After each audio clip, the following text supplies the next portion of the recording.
జై శ్రీరామ్. శ్రీ గణేశాయ నమ. శ్రీ సరస్వత్యే నమ. శ్రీ గురుభ్యో నమ. శ్రీ సీతారామ లక్ష్మణ భరత శత్రుఘ్న పరివార సమేత సువత్సలా సహిత శ్రీ ఆంజనేయ స్వామి నమ. మాతృదేవో భవ పితృదేవో భవ.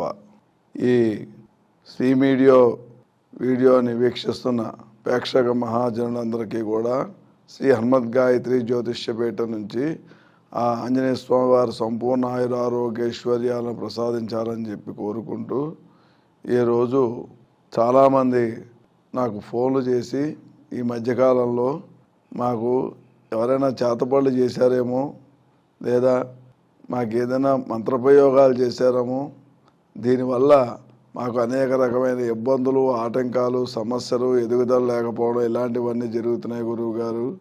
అసలు చేతబడులు ఉన్నాయా, ఈ మంత్రతంత్రాలు ఉన్నాయా అనే దాని మీద మాకు చాలా ఇదిగా ఉంది అంటున్నారు. అయితే ఈ చేతబడి, ఈ మంత్రప్రయోగాలు అన్నప్పుడు ఇవి అసలైతే ఉన్నాయి, కానీ ప్రస్తుత కాలంలో ఎంతవరకు పనిచేస్తున్నాయనే దాన్ని మాత్రం నేను చెప్పలేను. ఎందుకంటే నిజంగా ఇప్పుడు కూడా అంత చక్కగా పనిచేస్తూ ఉంటే దాన్ని వాడుకోవాల్సిన వాళ్ళు చాలా పెద్ద పెద్ద వాళ్ళు, ప్రముఖులు ఉన్నారు. అంతేగాని మనలాంటి చిన్న చిన్న వాళ్ళ గురించి అంత ప్రయోగాలు చేయాల్సినంత అవసరం అనేది ఉండదు. సరే, మీకున్న ప్రభావానికి, మీకున్న స్థితికి దానికి లింకు ఉంది కాబట్టి మీరు అడుగుతున్నారు.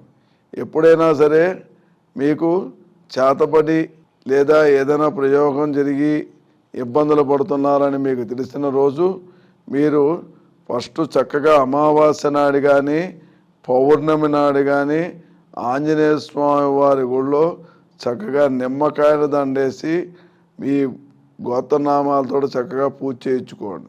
లేదా మీ ఊళ్ళో ఏదైనా చండీ హోమం చేస్తూ ఉంటే చక్కగా చండీ హోమం చేయించుకోండి.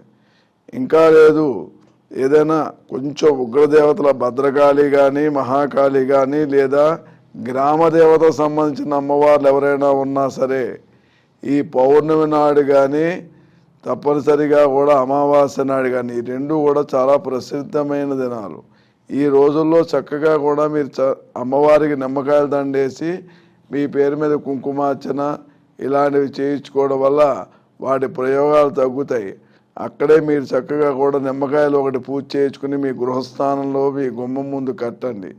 ఇంకొకటి ఏంటయ్యా అంటే, ఎప్పుడైనా సరే నిమ్మకాయలు కట్టేటప్పుడు కూడా ప్రతి శనివారం కానీ మంగళవారం కానీ మీరు అంటే ఏ వారం అయితే కడతారో ఆ వారం తప్పనిసరిగా కూడా మీరు ఆ నిమ్మకాయలని అమ్మవారి గుడిలో కానీ ఆంజనేయ స్వామి వారి ఏదైనా ఒక దేవాలయంలో పూజ చేయించుకోండి. ఒక 5 కాయల వరకు కట్టడానికి ప్రయత్నం చేయండి.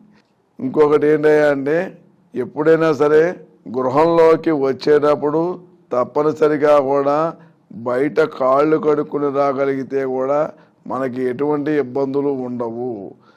ఒకటి, సైన్స్ ప్రకారం క్రిమికీటకాలు కానీ ఇలాంటివి ఏవి కూడా మనం తొక్కినవి చేసినవి చెత్త చెదారాలు రాకుండా ఉంటాయి.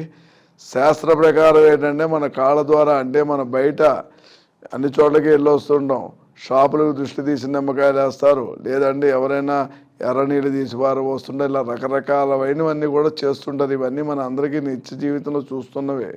ఇవన్నీ మనం చూడం. చెప్పులు వేసుకున్నాం కదా, చెప్పులు బయటపడేస్తాం, లోపలికి వచ్చేస్తాం.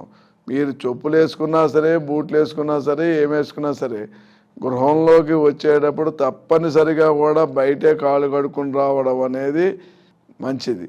ఒకవేళ ఇప్పుడు అన్నీ కూడా ఈ అపార్ట్మెంట్లు అయిపోయినాయి కాబట్టి లోపలే కడుక్కోవాల్సి వచ్చినప్పుడు కూడా ముందు మీరు స్ట్రైట్గా బాత్రూంలోకి వెళ్ళి కాళ్ళు కడుక్కుని బయటికి రండి. అలాగే ప్రతి నిత్యం కూడా మన గృహాన్ని కాస్త మనం ఇల్లు తుడుచుకునేటప్పుడు ఆ నీళ్ళల్లో కాస్త పసుపు తప్పనిసరిగా కూడా, అంటే అది యాంటీబయాటిక్గా కూడా ఉపయోగపడుతుంది, ప్లస్ శాస్త్రానికి కూడా ధర్మబద్ధంగా ఉపయోగపడుతుంది. కాబట్టి మీరు ఏ నీళ్ళతో అయితే ఇల్లు శుభ్రంగా చేయడానికి ప్రయోగం చేస్తారో ఆ నీళ్ళల్లో కొద్దిగా పసుపు, ఉప్పు, అంటే నెగిటివ్ యాంటీస్ ఏవి కూడా రాకుండా ఉండడానికి అవకాశాలు ఉంటాయి. ఈ విధంగా చేయండి. ఎక్కువగా మీరు చేతబళ్ళ గురించి వాటి గురించి ఏవి భయపడద్దు. మీకు అలాంటి ఏదైనా ఇబ్బందులు అలాంటివి ఏదైనా ఉంటే నా నెంబర్కి కాల్ చేయండి. నాకు తెలిసిన పరిష్కార మార్గాన్ని మీకు తెలియజేస్తాను. జై శ్రీరామ్.